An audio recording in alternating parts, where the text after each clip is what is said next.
大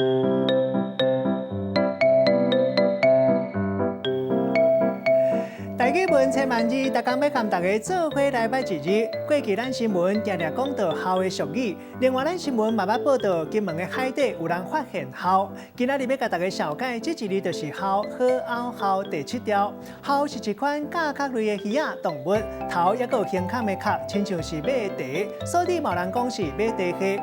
腹肚是六角形，尾溜一支长长，生活伫海底。古早会掠校来做壳仔，人讲校壳仔，嘛有真侪代际俗谚语拢和校有关系，像人讲掠孤校睡甲老，掠校工睡3冬，那掠校母睡真久。啊，那即马咱讲掠猴代表偷食。古早嘛有人讲应该是掠校，因为校拢是一对一对，落尾引走去才会变做掠猴。带大家做伙来小解两个词。